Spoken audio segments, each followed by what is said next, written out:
This segment will be on HDR photography. HDR photography is the technique that combines image information from multiple exposures into one image with detail beyond the limitations of single exposures. This is done by taking a series of bracketed images. The goal is to get every part of the image in good exposure by shooting a series of images. Your camera will auto-bracket images for you in the auto exposure bracketing setting. You can set your camera to auto exposures from anywhere from 3 to 7 images, depending on your camera model. This is an example of a series of bracketed images. Overexposing the image will give us detail in our shadows, and when we underexpose the image, we'll get all of our highlights in good exposure, like you see here. Bracketing means that you tell your camera how many frames you want to shoot and how much of an exposure difference you want between the images. You'll want at least 3 images to blend together. I commonly take 5 to 7 shots, so I have options to choose from. Using a tripod is going to make your life much easier. The software to process HDR will auto-align your images if you aren't on a tripod, but sometimes it can be problematic, so it's always better to be on a tripod if you can. Bracketing on aperture priority is the proper way to bracket with HDR. By not adjusting your aperture, your depth of field remains the same. Your camera is probably set to take the first image at the metered reading, and then it will take the underexposed image and then the overexposed image. If you'd like more than just 3 different images and your camera will only bracket 3 images at a time, it may be just as easy to manually bracket instead.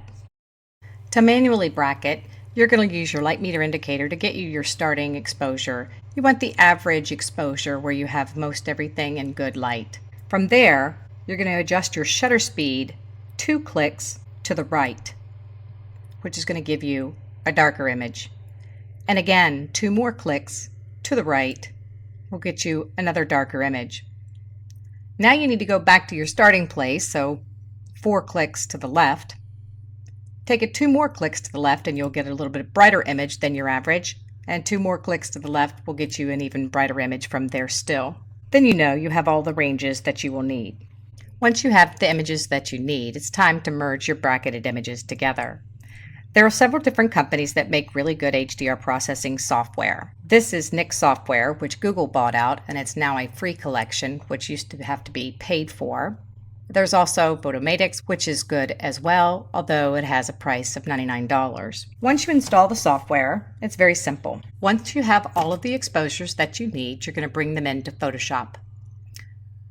With your software installed, it's going to show up on the right.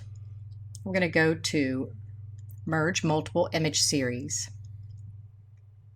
You're going to add your open files. They'll be the only open files you have in Photoshop. Then click Merge Dialog. The next screen, you're going to have options for alignment if you were hand-holding your camera, ghost reduction, as well as chromatic aberration. Then you're going to click Create HDR. Once it processes the image, it brings it in with mostly a balanced exposure, but you have presets to the left here that you can click through to find the one that you like the best. And you can still tweak it with settings on the right. You have options for the depth, for the amount of detail, for the drama that you want it to have. You can adjust the exposure, the shadows, the highlights. Plenty of things to adjust still on the right. Once you're happy with those settings, you can click OK. And it brings it right back into Photoshop, where you can still do some adjustments if you like from there. And that's pretty much it for HDR.